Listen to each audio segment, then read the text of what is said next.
Hey guys! So today I'm going to be walking you through my houseplant care routine. This care vlog video is going to be a little bit different. I'm actually going to be sharing with you some tips and tricks that I use to make plant care easy. As some of you may have seen on my channel or know, I do have around 600 houseplants right now. Yes, I just thought I would share with you some tips on how I don't get overwhelmed with this many plants. We want plants to make us happy, not overwhelm us. So before we get into it, I'd like to thank the sponsor of today's video, Verb. I'm someone that usually starts my day off with a little caffeine beverage, especially now that we are in summer. Ryan and I are hiking like every other day.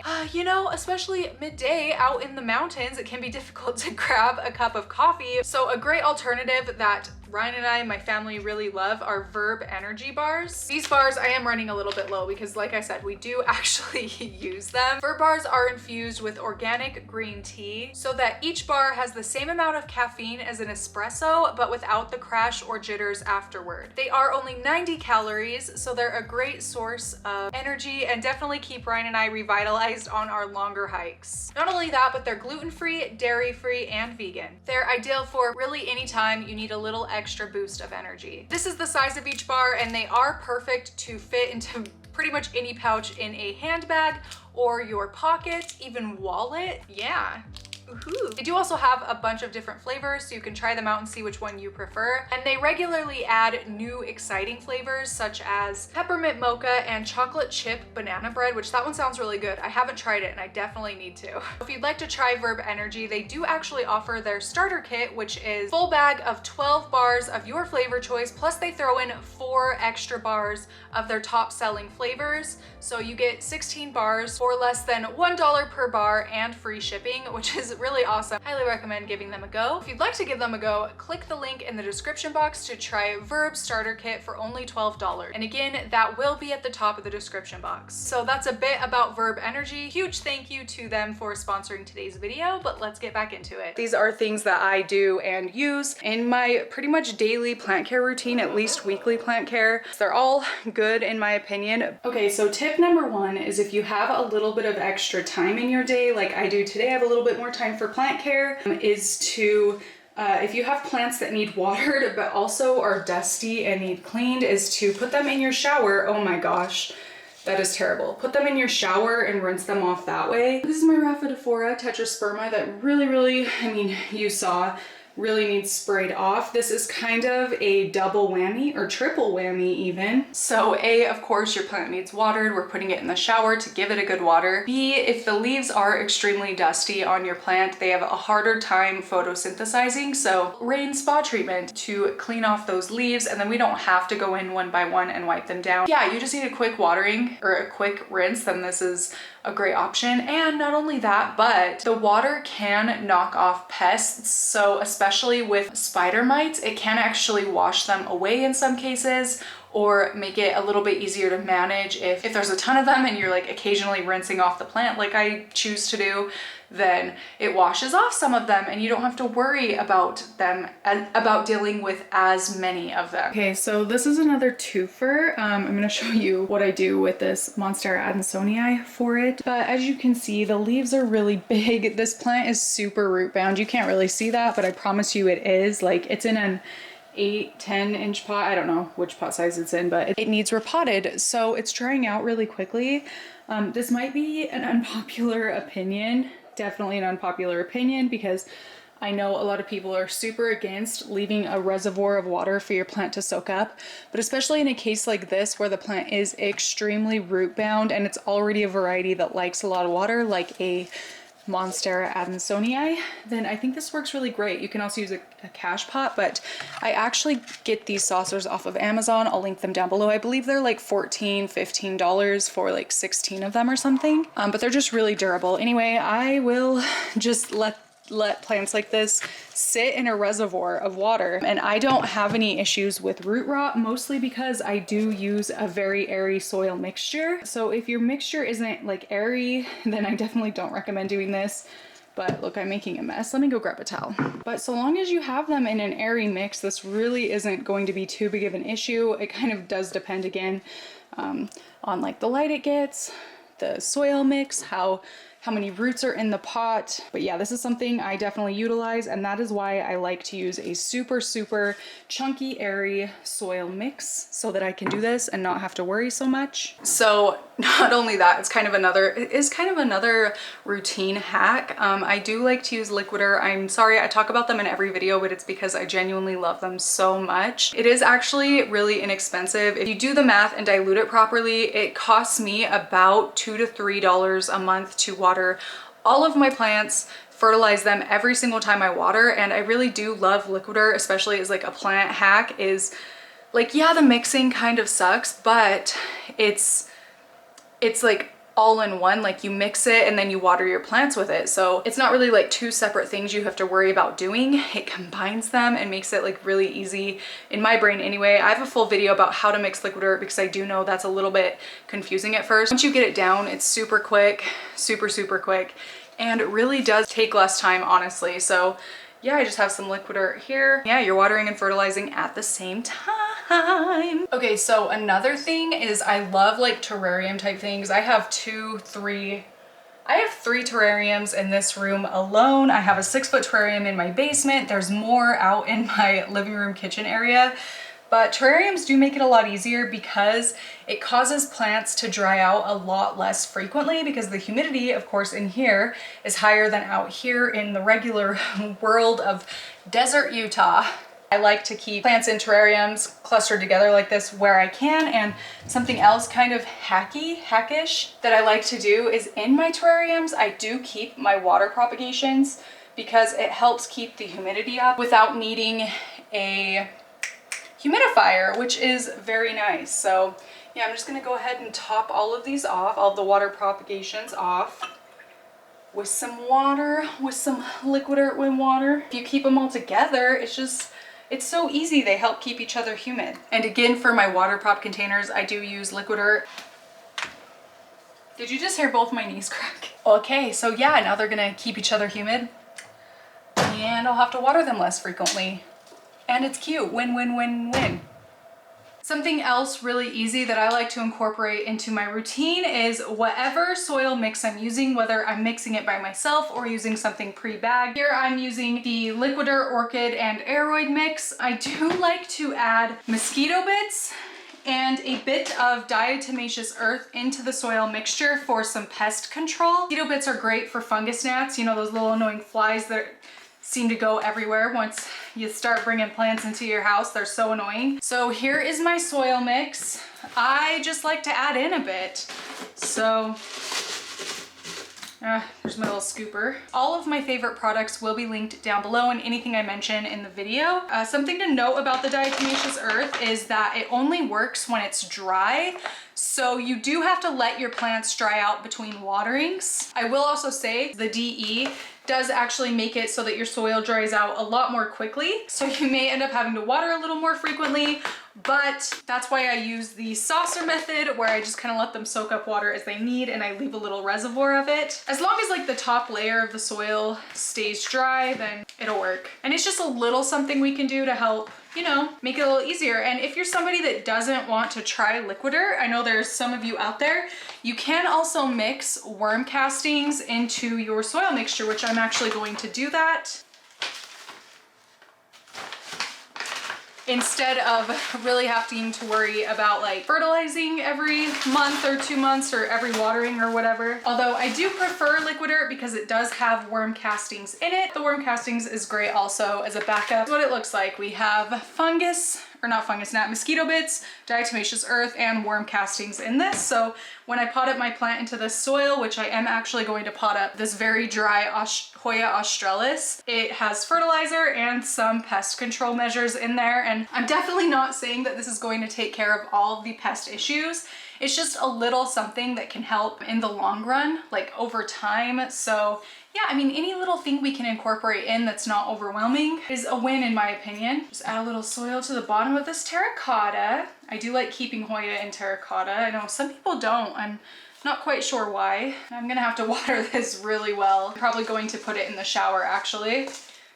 Like how I did my Rhaphidophora. You might need a moss pole. Should I give it a moss pole? Nah, I'm gonna sit it up against the windowsill, so I'm not gonna worry about that. Okay, so there we go. I'm gonna go put it in the shower and give it a little water, but yeah, those are like 3 really easy things you can do. This one isn't really like a plant hack, and I know, again, it's not a super popular opinion. A lot of people say you need to leave yellow leaves and like whatever on the plant to let it soak up the nutrients back into the plant, but I cut it off. And the reason I do this is I have a ton of plants, so if I don't cut it off, I'm gonna forget about it. And plant pests like spider mites really like a dry place to live, and dead growth is the ideal place for that. So I try not to let it get to that point. Obviously, a lot of the growth right here is dead and super, super dry because I have been putting it off. I need freaking it is really dry. I have been kind of putting it off, but normally I don't let them dry out to this point. This lives kind of behind the door, so when the door's open, it's kind of out of sight, out of mind. For my other plants, I really just, if I see yellow growth, I really will just cut it. But again, it's totally personal preference. Some people, it bugs them, so if it bugs you, cut it. If it doesn't bug you, don't cut it, you know? There's no like 100% right or wrong way to do things. And that's why I like plants, because we can just experiment and figure out what works for us. Although there are definitely people that think there's right and wrong ways. Their way or the highway, you know? You know that type? Oh, and one other thing, you should definitely, oh, I just poked myself. You should definitely wear gloves if you're cutting plants, especially a plant like this. This is a cardboard palm. The sap it secretes is toxic if you are cutting not dead growth and there is sap. And by toxic, I mean like a skin irritant. And it doesn't irritate all skin, but it can irritate skin. So just wear gloves, be safe. Don't follow in my footsteps. I'm not a very good role model. Oh, there's a big spider web I just stuck my hand through. You guys know I'm not really afraid of spiders, but I do not like the web. I don't like stumbling across a web like that, especially where I can't see the spider. The spider in question. Oh, there's like one, that's weird. There's one dead leaf on this strand. How does that even happen? I thought there was yellow leaves, but I guess not. I guess I got them all. Okay, so that's that. Onward. I didn't end up finishing all of this stuff before I left on my little camping trip, but we're back now, and I'm gonna finish out this video with kind of two extra little care tips to make it easier for you if you're feeling maybe overwhelmed. These last one-ish, two-ish tips go hand in hand for sure, and it's more so for plants that you're struggling with that for whatever reason have just kind of gone downhill. So an example of this is my Calathea or Bifolia. This one I actually forgot to water for quite some time, and you can see the leaves are not happy. A few other leaves did end up dying off, so now it is just the 2 leaves. Are you ready for this? Are you ready for this? I know this is not a popular tactic, but it's something I do and use frequently, and it works really well for me. So I'm just going to cut the leaves off at the base of the soil and then care for the plant as I normally would, and the plant will actually grow back more equipped for the new environment. So if you buy a new plant that's really struggling once you get it home, this is a really good way to combat that and get it to a point that it may do better for you. I mostly cut all the way back to the soil for plants like Maranta. I've done it with Syngonium quite a bit. What else? What else? What else? Oh, Monstera Sonia I've done it successfully with. I mean, oh, and Monstera, just regular Monstera deliciosa. Actually, this one right here, I did it with in a video, and people were really mad about it. Anyway, yeah, it works. The plant will come back. Yeah, this also works really well if, say, especially cutting it back like this, if your plant got pests and you don't necessarily want to go through and treat all of the leaves, and maybe you're short on time, so you don't want to go through and treat each leaf individually. You can cut the plant back and then just have to treat the soil, which is a lot easier to manage. That's why I like to do this, and that's why I'm including it in this video, but definitely do it at your own risk, because you will have to not forget to take care of the plant. You know, which it's a little bit harder to do because there's no foliage to remind us. Anyway, yeah, okay, so that's like the way number one. I'll kind of rescue a plant if I'm short on time. And then the second way I'm going to be showing you with this Pothos, which is just extremely root bound. So many roots are coming out of the bottom of this thing. You can see it's kind of sad. I forgot to water it, and then I overwatered it, and now I'm left with this. So I'm going to kind of do a combination of the two. So I am going to go ahead and cut it back to the base of the soil, every single little vine. Oh, and I did spill water on my bed, but don't worry, it's laundry day. Oh, and I do have a waterproof cover, so don't judge me. I'm just cutting all of these to the base.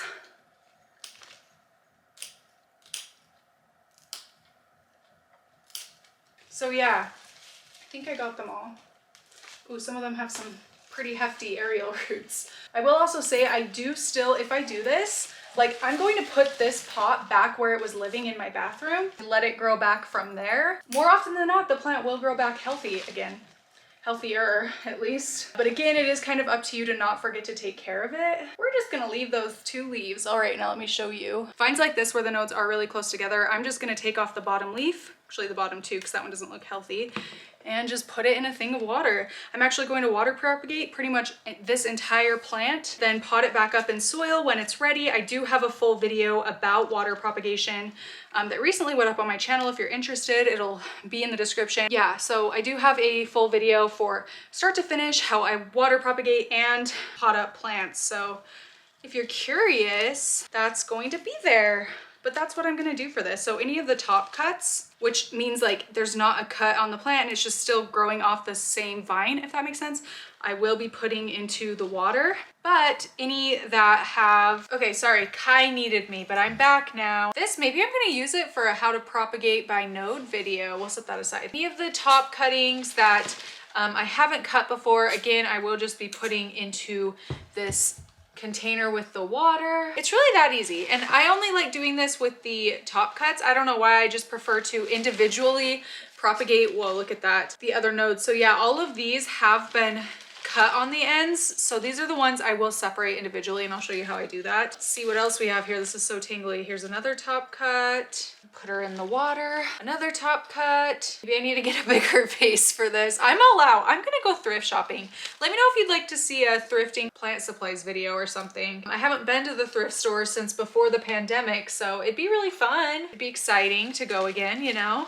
Like the good old days. I'm excited for this plant to look good again. I don't know what I did, but I did something because it just went downhill fast. Like I said, I know this is like such an unpopular method of taking care of plants, but in my opinion, it's better than stressing because plants are supposed to be fun, you know? And it's not fun if you're stressing about your plant. So sometimes if you just need a break, cutting it up and putting it in water is like the way to go, in my opinion, so that you don't make yourself hate caring for your plants. We want it to stay a hobby, not a chore. I say that all the time on my channel, but I genuinely mean it. There have been points where I have felt so overwhelmed by my plants that I like want to get rid of all of them. And instead of doing that, I just, you know, do what I have to do to make them manageable to me. And this is a really great way because instead of having to stress about the plant, the soil, it can just live in water, and they're pretty self-sufficient in water. Obviously you need to like fill the water container up. Yeah, I'm definitely gonna need to get a bigger vase for this. It just is in a mason jar right now. That's it. It's so much easier. Okay. And then the rest of these are pretty scraggly and sad. I've pulled off so many sad leaves. This one I'm gonna do by node. I'm gonna use those in a separate video, so you won't be seeing what I do with those right now. Stay tuned. Wait, is this a top cut? Oh yeah, this one's actually a top cut also. This one is not. So on this plant, I'm gonna move this aside a little bit. I am just going to go in one by one and cut each leaf like this.